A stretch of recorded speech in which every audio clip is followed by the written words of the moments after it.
Shalom Elohim, haleluya, puji nama Tuhan, semangat pagi Bapak Ibu Saudara yang dikasihi Tuhan kita Yesus Kristus. Jumpa lagi bersama saya Pendeta Samuel Mabuntu dalam Renungan Pagi ke 2640 hari Renungan Pagi ini mengudara. Puji Tuhan. Bapak Ibu Saudara yang dikasihi Tuhan, sebelum kita membaca, mendengarkan, dan merenungkan firman Tuhan hari ini, mari kita berdoa, minta pimpinan Roh Kudus. Kita berdoa. Bapa di surga, berbicaralah kepada kami semua. Pakai firman Tuhan ini untuk menegur kami, menasihati kami, meneguhkan iman percaya kami, dan memberkati kami semua. Di dalam nama Tuhan Yesus, yang adalah firman Allah yang hidup, kami berdoa. Amin. Haleluya. Bapak Ibu Saudara yang dikasihi Tuhan, bersama dengan saya kita akan belajar Alkitab dari kitab Kejadian sampai kitab Wahyu. Mari buka Alkitab kita. 1 Korintus pasal 13 ayat 13. Demikianlah tinggal ketiga hal ini, yaitu iman, pengharapan, dan kasih. Dan yang paling besar di antaranya ialah kasih. Amin. Haleluya. Bapak Ibu Saudara yang dikasihi Tuhan, dari ayat firman Tuhan ini, Rasul Paulus mau memberikan penekanan kepada kita semua. Dia mau mengulang dari ayat 1 sampai ayat 3. Saya bacakan buat kita sekalian. Sekalipun aku dapat berkata-kata dengan semua bahasa manusia dan bahasa malaikat, tetapi jika aku tidak mempunyai kasih, aku sama dengan gong yang berkumandang dan canang yang gemerincing. Ayat 2. Sekalipun aku mempunyai karunia untuk bernubuat dan aku mengetahui segala rahasia dan memiliki seluruh pengetahuan, dan sekalipun aku memiliki iman yang sempurna untuk memindahkan gunung, tetapi jika aku tidak mempunyai kasih, aku sama sekali tidak berguna. Dan sekalipun aku membagi-bagikan segala sesuatu yang ada padaku, bahkan menyerahkan tubuhku untuk dibakar, tetapi jika aku tidak mempunyai kasih, sedikit pun tidak ada faedahnya bagiku. Haleluya. Bapak Ibu Saudara yang dikasihi Tuhan, Rasul Paulus mau mengingatkan kita semua gereja Tuhan bahwa ada tingkatan dalam kehidupan kita sebagai orang percaya.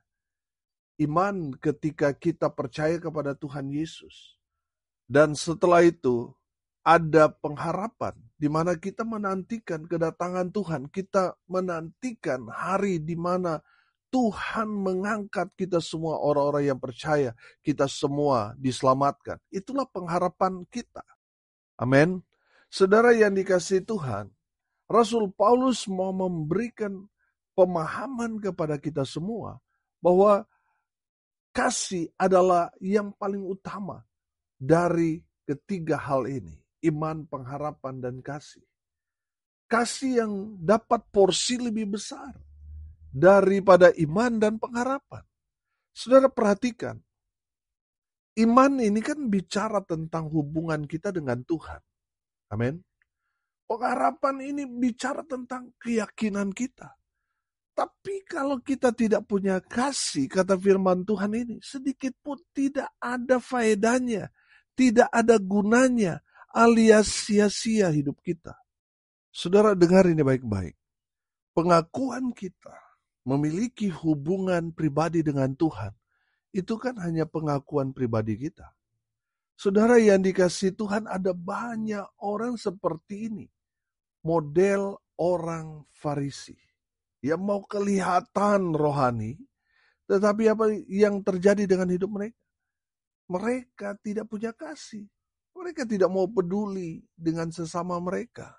Makanya Tuhan Yesus memberikan mereka perumpamaan tentang seorang Samaria yang baik hati.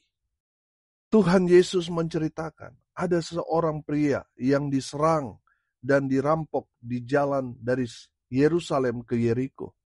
Orang yang dirampok itu sudah tidak berdaya.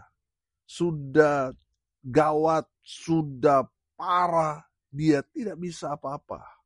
Dia tergeletak di pinggir jalan dengan keadaan yang tidak berdaya.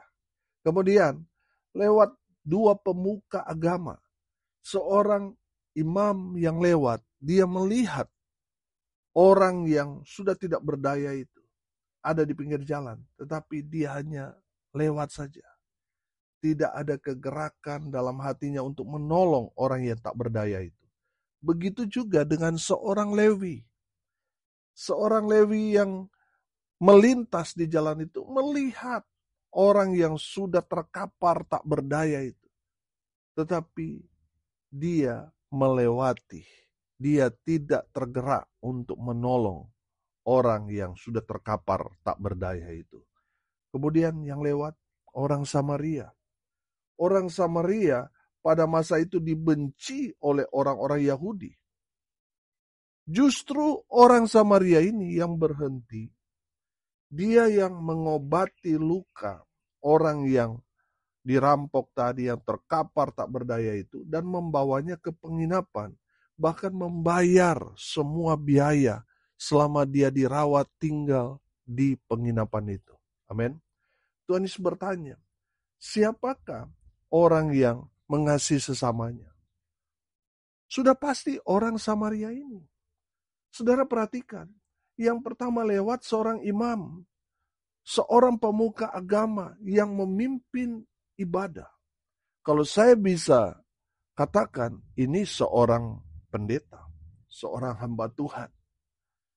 Tapi ketika dia berjumpa dengan orang yang tak berdaya, dia tidak tergerak oleh belas kasihan. Tidak ada kasih dalam dirinya. Begitu juga orang kedua, orang Lewi.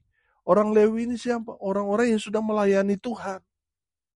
Baik dia hamba Tuhan, majelis, aktivis gereja.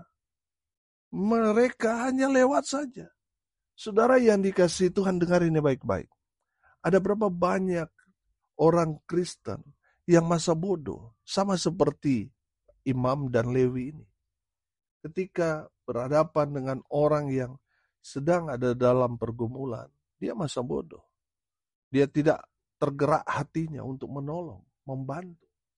Saudara yang dikasihi Tuhan, di mana kasihmu? Saudara nyatakan bahwa saudara mengasihi Tuhan. Sudah seharusnya saudara aplikasikan kasih saudara kepada Tuhan itu kepada sesamamu manusia yang membutuhkan pertolongan dari saudara. Amin. Bapak Ibu Saudara yang dikasihi Tuhan, dari kebenaran firman Tuhan ini, kita dapat menangkap pesan Tuhan bahwa iman dan pengharapan adalah hubungan saudara dengan Tuhan.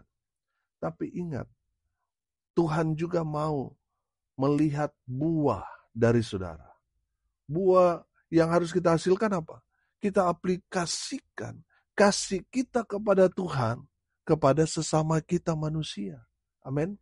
Supaya apa? Supaya orang-orang di sekitar kita, mereka merasakan kasih Tuhan melalui kita. Amin. Saudara dengar ini baik-baik. Orang dunia ini membutuhkan sentuhan kasih Kristus. Melalui siapa? Melalui saudara dan saya. Amin. Melalui semua kita orang percaya, mari kita mau jadi jawaban di tengah-tengah dunia ini. Saudara yang dikasihi Tuhan, ada banyak orang, oh Pak Pendeta, kalau saya dapat tender 5M ini, oh saya akan berikan ke gereja, saya akan berikan untuk pekerjaan Tuhan dan sebagainya. Banyak orang tunggu kalau dia diberkati baru jadi berkat. Saudara yang dikasihi Tuhan, kita bisa jadi berkat sebelum kita mendapatkan berkat yang banyak. Kita bisa jadi berkat. Contohnya siapa? Janda di Sarfat. Amin. Saudara yang dikasihi Tuhan, perhatikan, janda di Sarfat ini tinggal segenggam tepung yang dia miliki, yang akan dia masak menjadi makanan terakhir dia bersama dengan anaknya. Dalam persiapan janda ini untuk memasak makanan terakhir, datanglah Elia. Elia berkata, buatkanlah aku roti Saudara yang dikasihi Tuhan, saya yakin dan percaya itu pergumulan berat buat janda di Sarfat ini.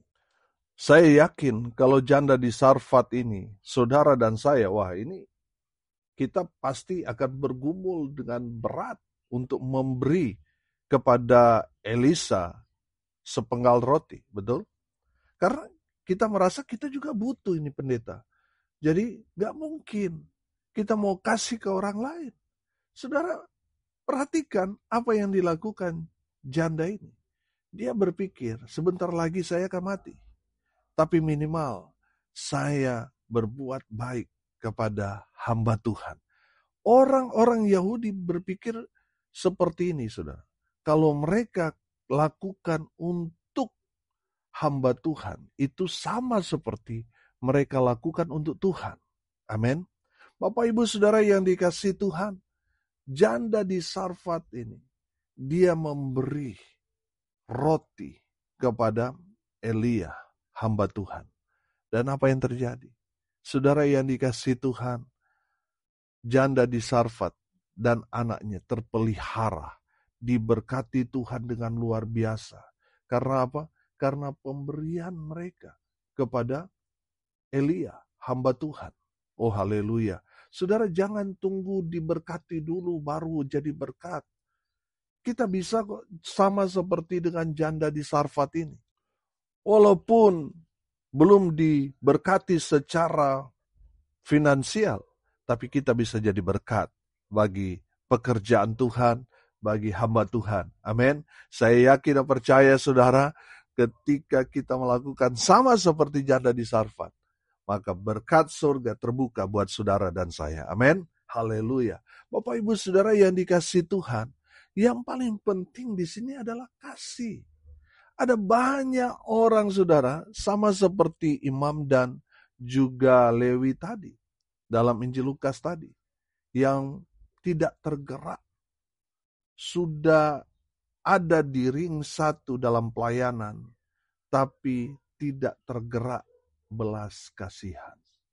Bapak Ibu Saudara yang dikasihi Tuhan, imanmu boleh mantap, pengharapanmu, ini bicara tentang kesetiaanmu kepada Tuhan, boleh bilang oke.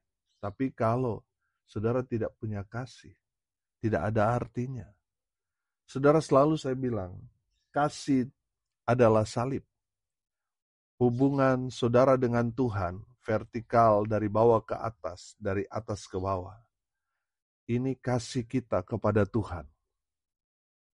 Kita mengasihi Tuhan dengan apa? Segenap hati, segenap jiwa, dan segenap kekuatan kita. Dan jangan lupa, salib ini ada garis horizontal. Sudah perhatikan, garis horizontal lebih pendek daripada garis vertikal. Karena apa saudara? Kasih kita kepada sesama itu hanya seperti kita mengasihi diri kita sendiri. Beda kasih kita kepada Tuhan dengan segenap dan dengan segenap tadi. Betul? Saudara yang dikasihi Tuhan, saudara mungkin oke hubungan saudara dengan Tuhan. Tapi ingat, saudara juga harus mengasihi sesamamu manusia. Selalu saya bilang, orang yang cinta Tuhan, orang yang mengasihi Tuhan, sudah pasti orang-orang di sekitar dia akan merasakan kasih Tuhan melalui hidupnya. Amin. Bapak Ibu Saudara yang dikasihi Tuhan, ada banyak orang seperti orang munafik di luar sana yang mengaku hamba Tuhan, cinta Tuhan, tapi masih kasar sama pasangannya. Tidak ada belas kasihan pada orang-orang yang susah, yang menderita. Bapak Ibu Saudara yang dikasihi Tuhan, dari firman Tuhan ini kita belajar iman, pengharapan, dan kasih. Dan yang paling besar di antaranya ialah kasih. Yang paling utama adalah kasih. Bapak Ibu Saudara yang dikasihi Tuhan, mari kita seimbangkan kasih kita kepada Tuhan dan kita harus terapkan kasih kita kepada Tuhan kepada sesama kita manusia. Saudara yang dikasihi Tuhan, Jangan sampai kita dipakai Tuhan melakukan banyak mujizat. Kita sangat-sangat sosial untuk pekerjaan Tuhan, tapi tidak ada kasih dalam diri kita. Tidak ada gunanya di hadapan Tuhan. Saudara yang dikasihi Tuhan, pertanyaannya sekarang. Saudara mau menyenangkan hati Tuhan atau menyenangkan hati sesama atau menyenangkan dirimu sendiri? Kalau saudara mau menyenangkan hati Tuhan, saudara harus punya kasih. Kasih kepada Tuhan, kasih juga kepada sesamamu manusia. Saudara, saya yakin dan percaya, kalau kita mengasihi Tuhan, cinta Tuhan, Tuhan juga senang. Betul? Amin? Tuhan senang. Kalau Tuhan merasa senang karena kita merespon kasih Tuhan dalam kehidupan kita, oh haleluya. Apa sih yang saudara minta? Saya yakin dan percaya orang kalau sudah rasa senang, dicintai saudara yang dikasih Tuhan, apa yang saudara minta pasti akan dipenuhi. Pasti akan diusahakan, pasti akan diberikan. Betul? Karena apa? Karena dia mengasihi saudara. Kalau saudara merespon kasih Tuhan kepada kita, apa sih yang saudara perlukan? Apa sih yang saudara minta? Tuhan pasti akan berikan buat saudara dan saya. Amin. Haleluya. Bapak Ibu Saudara yang dikasihi Tuhan, mari kita lengkapi diri kita. Iman luar biasa. Pengharapan atau bicara tentang kesetiaan penantian kita kepada kedatangan Tuhan. Kesetiaan pengharapan kita pada keselamatan yang Tuhan berikan kepada kita orang percaya. Itu sangat penting. Tapi yang terpenting adalah kasih. Pertanyaannya, adakah kasih Kristus dalam hidupmu? Saudara yang dikasihi Tuhan, mari kita memiliki kasih agape itu. Seorang yang ada kasih agape, ada Yesus dalam hidupnya, pasti dia jadi berkat bagi sesamanya. Amin. Mari kita berdoa. Terima kasih Bapa di surga atas kebenaran firman yang sangat memberkati kami. Berkati semua pendengar dimanapun mereka berada. Tuhan memberkati hidup mereka. Rumah tangga mereka diberkati. Usaha, pekerjaan, pelayanan mereka dibuat beruntung, berhasil dalam segala hal. Mereka yang sakit Tuhan sembuhkan. Mereka yang lemah Tuhan kuatkan. Tuhan hibur mereka yang saat ini sedang berduka cita karena kehilangan kerabat, sahabat, keluarga terkasih, atau kehilangan harta benda karena bencana alam yang terjadi terutama di Bali, banjir yang melanda pulau ini 2 hari yang lalu. Mereka yang saat ini belum ditemukan karena terseret arus sungai yang begitu deras. Kami berdoa Tuhan tolong supaya segera ditemukan. Tuhan memberikan penghiburan kepada keluarga-keluarga yang mengalami dampak banjir ini. Tuhan memberikan penghiburan.